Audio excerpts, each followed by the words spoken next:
જી, ભરૂચ શહેર ખાતે આવેલી સેન્ટ ઝેવિયર સ્કૂલમાં અભ્યાસ કરતી 16 વર્ષની છાત્રા કે જે 10મા ધોરણમાં અભ્યાસ કરતી હતી, એ વિદ્યાર્થીની ઉપર એ સ્કૂલમાં વાઇસ પ્રિન્સિપાલ તરીકે ફરજ બજાવતા ફાધર કમલેશ રાવલનાએ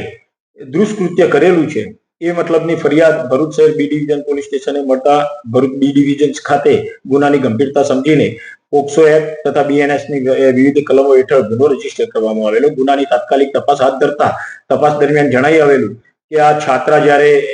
એના ક્લાસરૂમમાં બેઠેલી હોય તે વખતે આ આરોપી કમલેશ રાવળ કે જે વાઇસ પ્રિન્સિપાલ છે સેન્ટ ઝેવિયર સ્કૂલમાં, એને અવારનવાર બોલાવતો અને એની ઓફિસમાં બોલાવીને એકાંતના લાભમાં એને બળજબરીપૂર્વક એને ધમકી આપીને કે જો તું કોઈને કહીશ તો તને સ્કૂલમાંથી નપાસ કરવામાં આવશે, તને બદનામ કરવામાં આવશે, એમ કહીને એની સાથે દુષ્કૃત્ય કરતો એ મતલબની ફરિયાદ મુજબ તપાસમાં પુરાવા મળેલા અને તપાસ દરમિયાન આ આરોપી દ્વારા આ જે 16 વર્ષની વિદ્યાર્થીની છે એને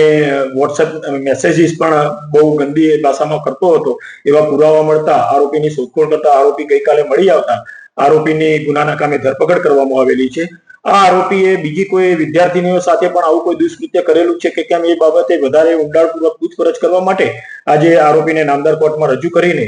એના રિમાન્ડ મેળવવા માટેની તજવીજ હાથ ધરવામાં આવેલી છે. જો તમે આ વિડીયો ફેસબુક પર જોઈ રહ્યા છો તો લાઈક અને ફોલો કરો અને યુટ્યુબ પર જોઈ રહ્યા છો તો અમારી ચેનલને સબસ્ક્રાઇબ કરો.